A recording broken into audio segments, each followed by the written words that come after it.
hero to face him against if you haven't really faced him yet in Hero League, because he's always banned. There's a reason. Yep. He's overtuned. You walk into the boss pit, and then just press that R button, and you lock in your targets, and there's the damage. That's the scary thing about Phoenix on this map. It happened all the time against me, and I'm not really the happiest man. Well, we checked yesterday the HOTS logs for Hero League, and he was sitting around 63.8% win rate in Hero League. That is an insanely high number. Love this Malfurion ban, by the way. I want to see more of this. Phoenix open! And also the Maiev. Of course, I think they will... It's a different map, Green Lane this time.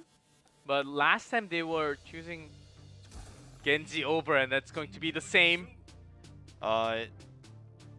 This is also like, you see the pause there for Feliz where they're like, you know, they banned the Medivh instantly, so they must feel confident against the Phoenix, right? Like, they didn't ban it.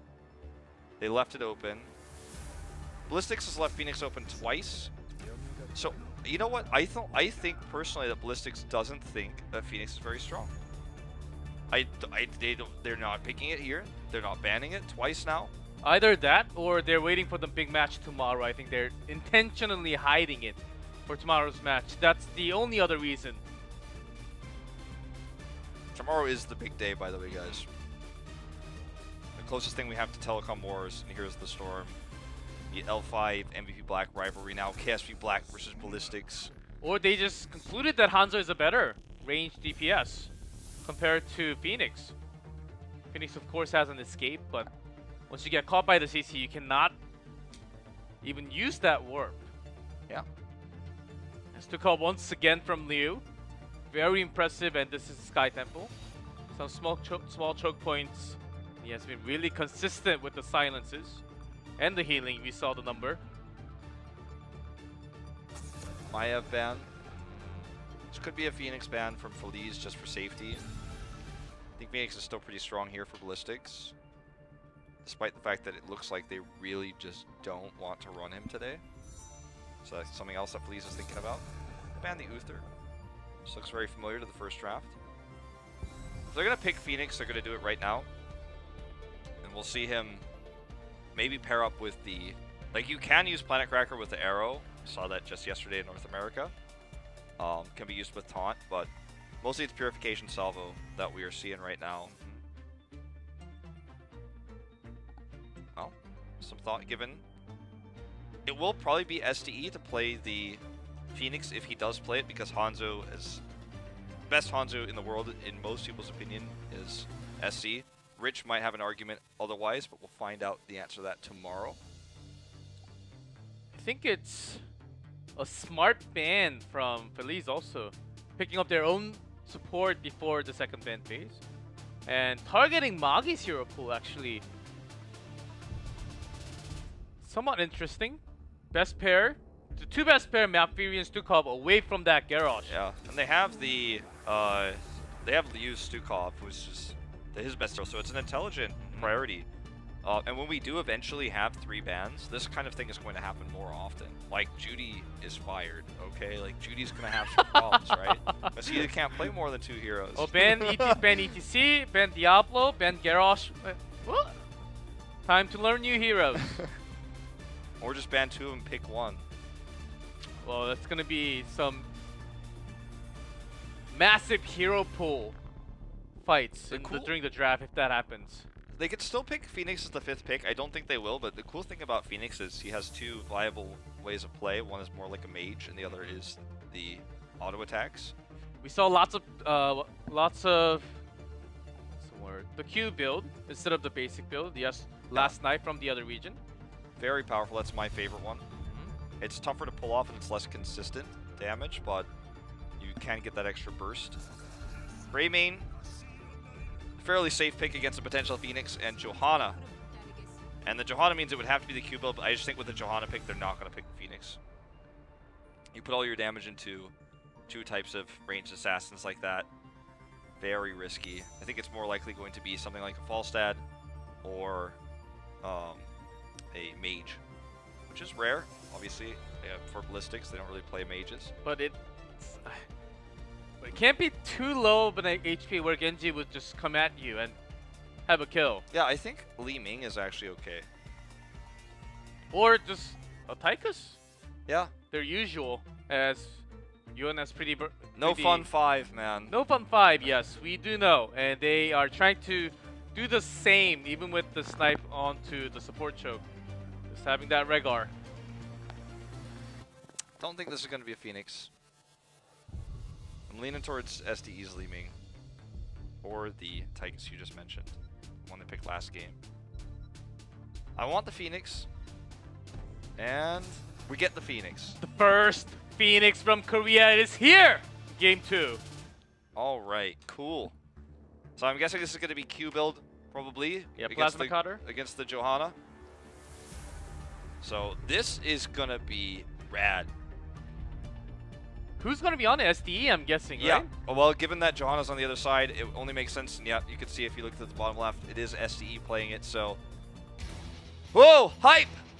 It's time for Phoenix, G-Clef! Finally! And finally! And oftentimes against the Hanzo from other region, but this time they have their own Hanzo and Phoenix together, which means there is less of an option to do burst damage onto that Phoenix now.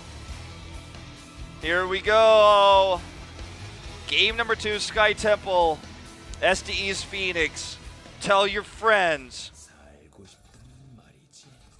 So we have the first Phoenix from Korea, and it's going to be SDE. Cool. I'm hyped. He hasn't locked in his level 1 talent yet, but I'm guessing it is going to be advanced targeting for the Q build. Doesn't make sense to go mobile offense against the Johanna pick, but he wants to hide it. Likewise, Greymane going to keep his build a secret for now. Does go for Cocktail, actually, interestingly. They do have some range, so maybe they just want to poke it out. And he actually goes for mobile offense. He's going for auto attacks against a Johanna. Interesting. Johanna is very tanky, and because when you go for the full Q build, slows are very important. You're going to have some trouble against the Johanna's like Iron Skin. You're not going to get as much damage against that. Oh god, this is starting. It's starting! The Phoenix is starting! OJ does get away there just fine. Okay. Well, he's autoing after 16. He does a lot of damage. Yeah, I mean he is really strong. Like let's not insert here. The thing is though, if he's blinded during that duration, he will not be very strong. Yeah, I think they're looking for a longer game, as game 1 was very long, the longest one from Korea. Also, you take that maximum amount of HP, 6% for every third attack, I believe, starting from 16. Yeah. So you're really looking towards that long game fight starting to melt from Johanna, the front line, and then goes towards your the DPS, the back line. Yeah. And they also do have lots of CC from Dehaka, Garrosh, Taunt. So lots of pair-up possible, along with that Hanzo. So the comp of Feliz is very much an aggressive one, with Sonya, Johanna, Genji, and Greymane. So Planet Cracker is going to be very difficult to gain a lot of value with. You're going to need to somehow lock them up, and they don't have a comp that can do that besides the taunt or like a boss fight. So I think it's very likely we are just going to see the very common salvo, because that's going to give them the opportunity to do damage to targets that are approaching. If they slow everybody, then it gets real damaging, and that's when Dahaka's going to have to come into play. Oh man, he went for the warp reset. Okay. SD is confident. Well, it's a very good talent, but oftentimes you end up being like a Genji. Dive in and kill yourself sometimes. Yeah, so it's like Li Ming in a way. Every time you get a kill, you have the warp reset and do a ton of damage and chasing with that. Also, it can help you escape. Not usually used that way, but it can work that way. If you get a kill, you can blink back.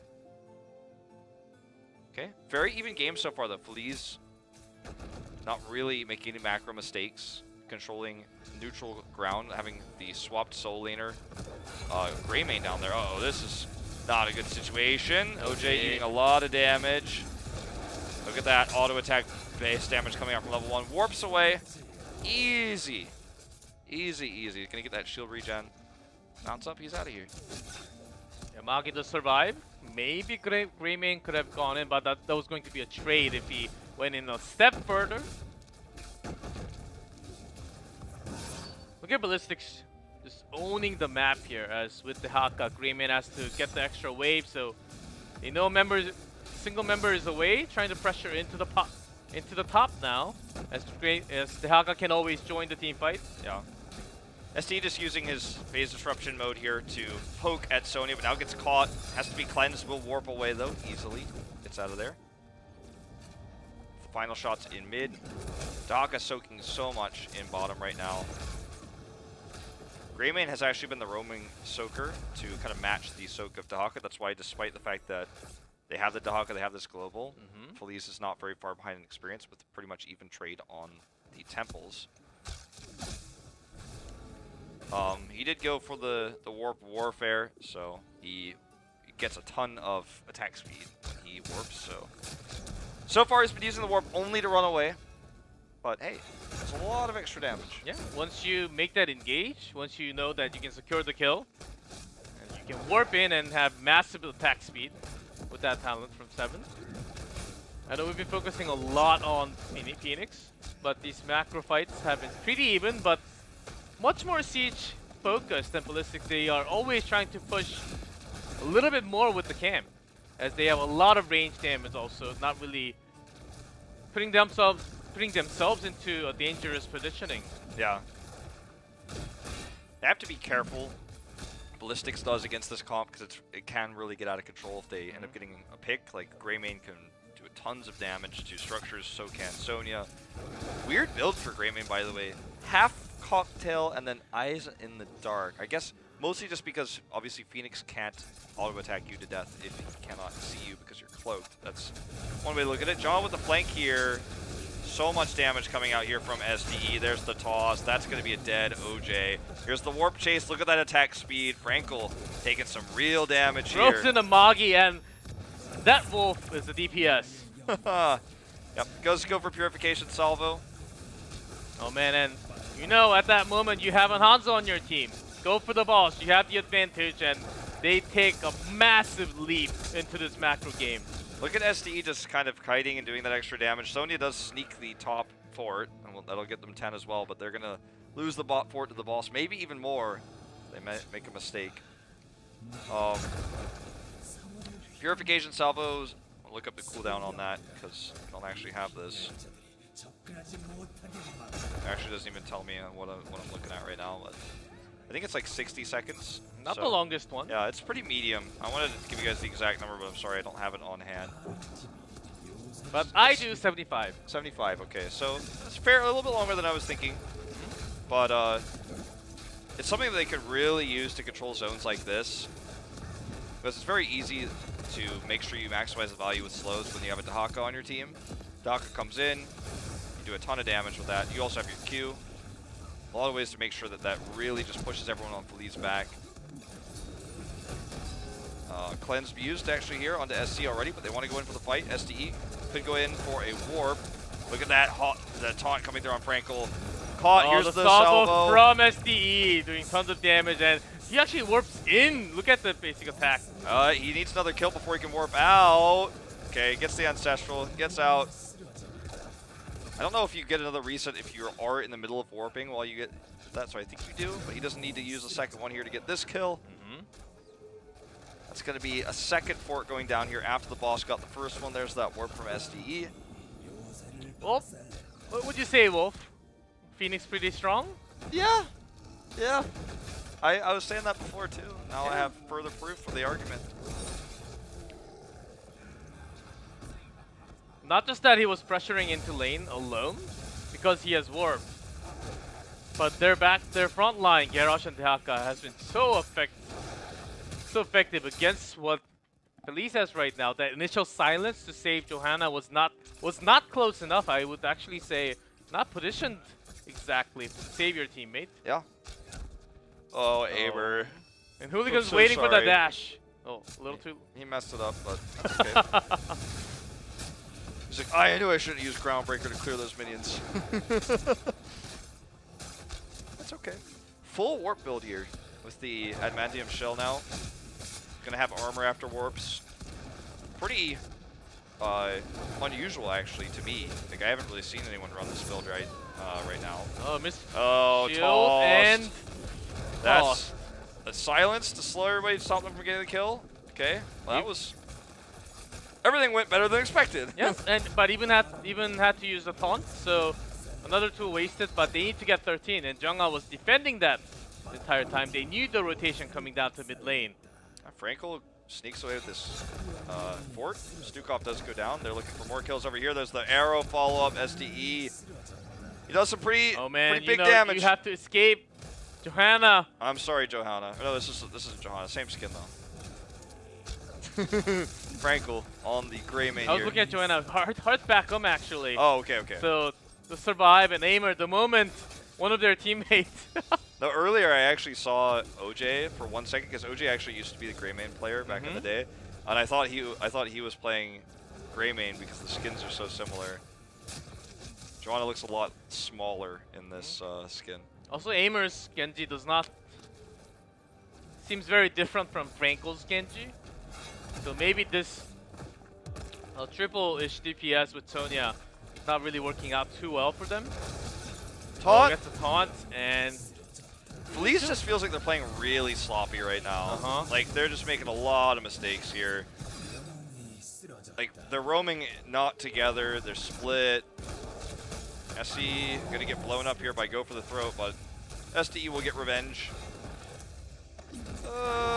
Tries to go in there for the Go for the Throat reset, but that doesn't happen. pretty strong. And SCSC diving in a little bit too deep. Of course, that's the kill secure, but 13 kills already from Ballistix. Yeah, I mean, we're not in only 10 minutes in means Feliz making lots of rotational mistake, and they're losing more than they should. I think that Feliz has done some cool stuff with their lane pressure, because they have been having Greymane and Sonya both split push, so they got 2 forts actually, despite only having 2 kills, and even though they're really down in XP, they were able to accomplish that much because they made some really cool decisions. But in terms of movement on the map and rotations, like you say, they're just very sloppy about it, and Phoenix is a very no-nonsense hero. If you give him the opportunity to come in and get kills, like if you give him the opportunity to just kite and blow you up with auto attacks with this full build now at 16, you will die, and you will die quickly. Sonya is top, and they have so many tools to just burn this boss down. Yeah, I mean, Hanzo plus Phoenix, what else do I have to say? Probably see a salvo here in just a second. Cleanse comes up. OJ taking that damage. There's the taunt. STE going deep into the backline here. Has the reset as well, so he can continue to chase. There's no way Liu gets out. Had the preemptive warp. Warps in again here. Has that 40 armor. He's spinning around here, doing that damage. And this is just going to be a wipe. Boggy does get taken out, actually. Loss of Hanzo, of course, they still have Phoenix, but Greymane does tons of damage, and it's going to be 4-4 traded nicely, but the meanwhile, boss is onto the keep, going to the core. It won't be the end of the game, but still, they got the keep, they got the macro. And still 2-level gap between these two teams. If it were a Sonya, you know, maybe it gets on the core here, but... It was actually very sloppy from Ballistix. They just thought, okay, there's no way that we're going to lose this team fight. Let's just go in. ST was doing tons of damage, but... He was also warping very cockily, like he was being very... He was actually at the front line alone, doing the damage. Of course, he survived until the last moment. He just kept warping on top of people. And with this warp build, you get the auto attack speed, so he wants to be warping every time he can. And he gets the armor from it too, but just kind of put himself in harm's way a few times there. Well, keep down means that Ballistix has control over the macro on this map for the rest of the game. They're up 3 levels, well, basically 2 levels in scaling, but we're on the same talent tier. Feliz could try to force a fight before 20.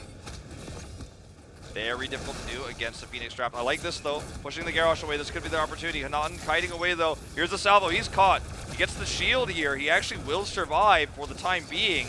But already Johanna is down. That's the main tank. SC gonna get that Ancestral. He does survive. Aimer with the Dragon Blade to try to get some extra mobility, but that's gonna be a full team wipe. Says, save me, brother. But that's not the way. You're not on the same team. That's gonna be the full team wipe and the core as they hit level 20. Phoenix, pretty strong along with Hanzo. Yeah, I get the feeling he's gonna be banned next time. Do you get that feeling? I don't know, it's just weird. Yep. Like, I have this weird twitch in my ankle that like leads me to believe that he'll be banned next game. That's going to be Ballistix taking the 2-0 lead in this series over Feliz. We got to see the Phoenix that we were looking for.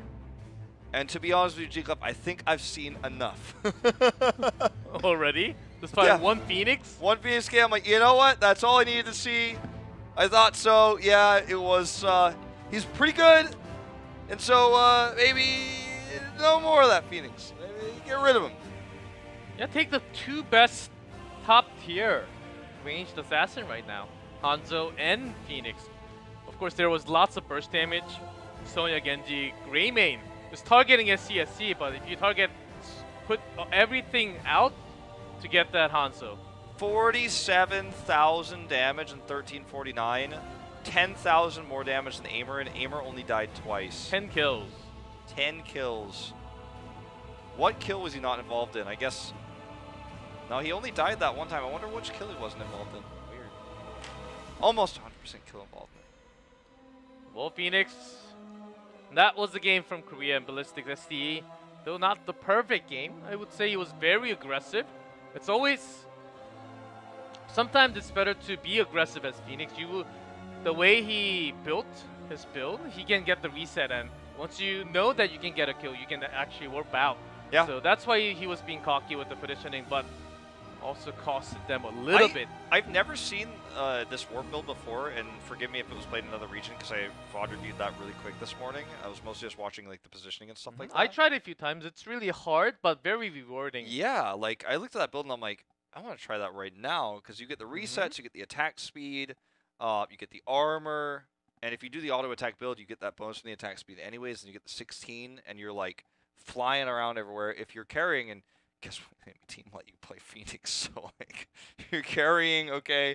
If you're carrying and you're winning, it's like a super win hard sort of thing, and you do so much damage to the boss there as well. Like, oh, I like it. I like the warp build. Yep, I like the warp build, and even though we may see different builds coming out later on, of course, a lot more towards the queue from the other region, but this was a very nice pick from SDE, and how he managed to play. He was into the play, knew exactly how to play it around the warp build. Maybe we'll see a few more Phoenix into the game, but it is 2-0 from Ballistix. One more game is going to be a shutout. After watching that game, I don't know if we'll see any more Phoenix until next week, but